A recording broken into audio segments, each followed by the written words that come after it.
का बाप जो ठहरा पार्वती, अब उसके हाथ पीले करने का समय आ गया है। पर हमारी आनंदी तो अभी सिर्फ 9 साल की है।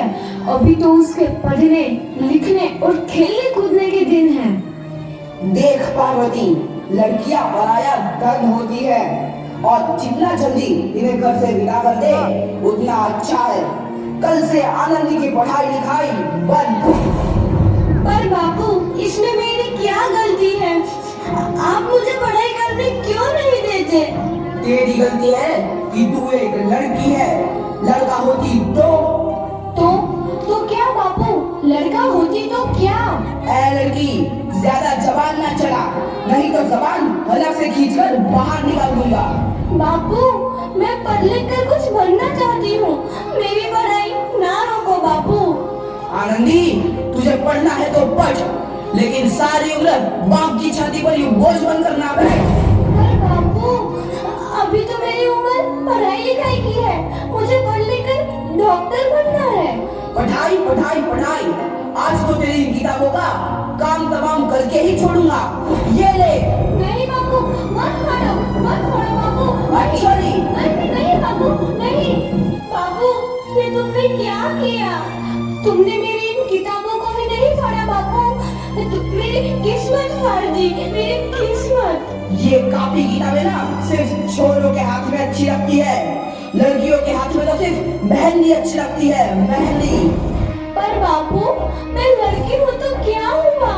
लड़का और लड़की तो हमारे दोनों आंखों के समान होते हैं। चुप कर आनंदी, और यह एहसान मान कि अब तक जिंदा है तू। कहीं बचपन में गला दबाकर मार दिया होता तो यह तेरी बकबक नहीं सुननी पड़ती आज। पर बापू, मुझे चूल्हा जलाना अच्छा ना लगे है।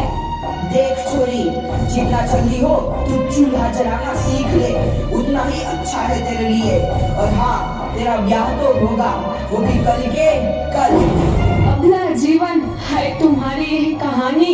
आंचल में है दूध और आंखों में है पानी। मुझे माफ कर दे बेटी, तेरे बापू के जिद के आगे मेरी एक न चलेगी। माफ कर दे बेटी, मुझे माफ कर दे। की छोटी उम्र में आनंदी का विवाह गोपाल राव जोशी से हो गया।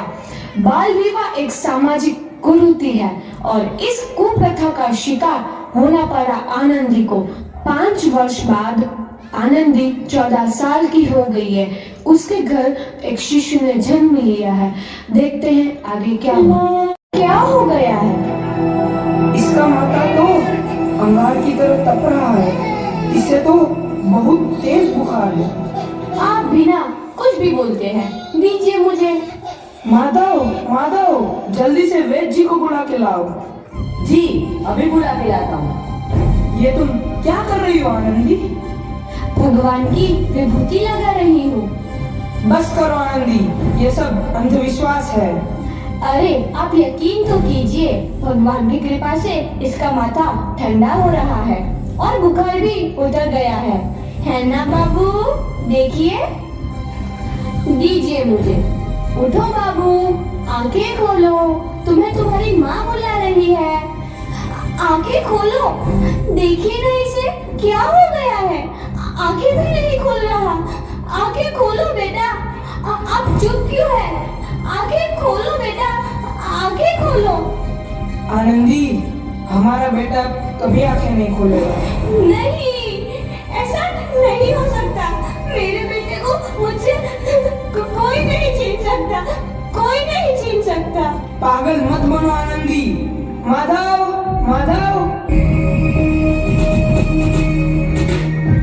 आनंदी, बंद करो ये पागलपन। भगवान ने मेरा बच्चा छीन लिया। भगवान ने नहीं, तुम्हारी अशिक्षा और अंधविश्वास ने तुम्हारा बच्चा छीना है। अगर तुम पढ़ी लिखी होती तो आज हमारा शिशु जीवित होता। तुम अनपढ़ थे आनंदी, अनपढ़। नहीं, अब मैं अनपढ़ नहीं रहूंगी मैं अनपढ़। मैं पढ़ूंगी ताकि कल किसी और आनंदी को इलाज के अभाव में अपना बच्चा ना खोना पड़े। शाबाश आनंदी, और यही तुम्हारे अपराध के लिए प्रायश्चित भी है।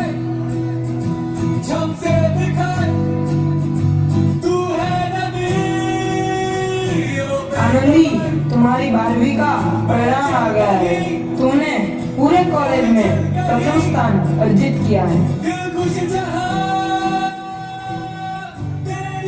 आनंदी, तुम्हारी मेहनत रंग लाई है। तुम्हें शिक्षा वृत्ति मिली है। ये लो तुम्हारे अमेरिका जाने की टिकट। मुझे शिक्षा वृत्ति मिल गई, मैं अमेरिका जा रही हूँ। पर ये सब मैं अकेले कैसे कर पाऊंगी? आनंदी, अपने आप को इतना कमजोर क्यों समझ रही हो? फिर इतना पढ़ने लिखने का क्या फायदा? तुम अभी गवार की गवार नहीं हूँ मैं अब गवार।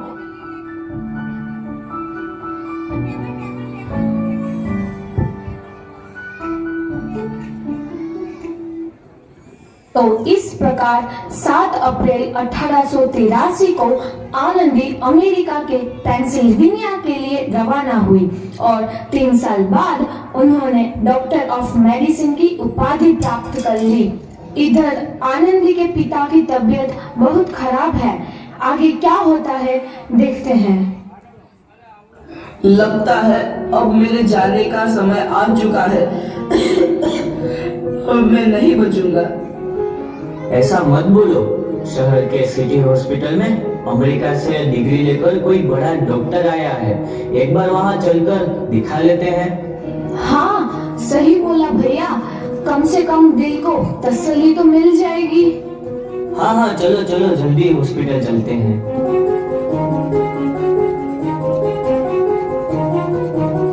इस मरीज की हालत तो बहुत ही खराब है। कोई चमत्कार ही इसे बचा सकता है। ऐसा मत बोलो भाई। डॉक्टर साहब कब तक आ जाएंगे? लो आ गई डॉक्टर मैडम। डॉक्टर मैडम जल्दी देखिए, मरीज की हालत बहुत ही खराब है।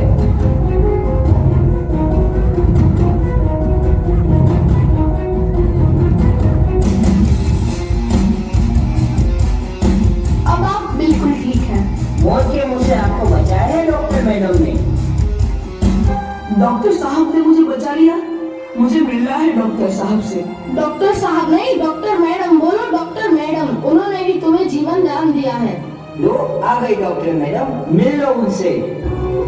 डॉक्टर मैडम, आपका बहुत बहुत धन्यवाद। आपने मेरी जान बचाई। इसके बदले में मैं गरीब भला आपको क्या दे सकता हूँ? वचन चाहिए मुझे कि कभी ये नहीं कहोगे कि लड़कियां कुछ नहीं कर सकती। वचन? ये कैसा वचन? अरे श्यामलाल, तुमने पहचाना नहीं? तुम्हारी बेटी आनंदी। आनंदी? मेरी बेटी आनंदी डॉक्टर? हाँ बापू, वही आनंदी जिसके लिए बचपन में तूने चूल्हा और दूल्हा के अलावा कुछ नहीं सोचा था। आनंदी, आनंदी मेरी बेटी, मुझे माफ कर दे। मैं तेरा गुनहगार हूँ बेटी। नहीं नहीं बापू, वही आनंदी जिसके हाथ पीले करके तुम उसकी सारी जिंदगी कल लगा देना चाहते थे। माफ कर दे मुझे मेरी बच्ची, माफ कर दे। मैं तेरा अपराधी हूँ मेरी बच्ची, माफ कर दे। नहीं बापू, मैंने तो तेरा एहसान चुकाया है। याद है ना अपना एहसान जो बचपन में तुमने मुझ पर किया था? ताने सुना सुना कर जीते जी मार डाला था मुझको। अब बोल, और किस किस को मारेगा? आनंदी बेटी, मुझे माफ कर दे मेरी बच्ची। मैं तेरा गुनहगार हूँ। बापू, आपने ही तो बोला था किताबें सिर्फ बेटों के हाथ में अच्छी लगती है, बेटियों के हाथ में तो सिर्फ मेहंदी। बेटों और बेटियों में फर्क करना तो आंखों में फर्क करने समान है। एक का पढ़ना और दूसरे का ना पढ़ना सामाजिक अंधकार है बापू, सामाजिक अंधकार। उपकार मांगता हूँ मैं तुझ जैसी बेटी का, जिसने सारी उम्र मुझसे कुछ ना मांगा तो सिर्फ बराबरी का दर्जा। वरना सच तो यह है कि मैं तेरी माफी के लायक भी ना हूँ। मुझ जैसा बाप तेरी बराबरी कर सके उसके मैं लायक भी ना हूँ मेरी बेटी, मैं लायक भी ना हूँ। अपने बापू को क्या माफ नहीं करोगी आनंदी?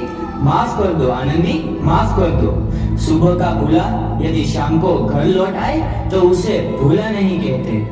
बापू।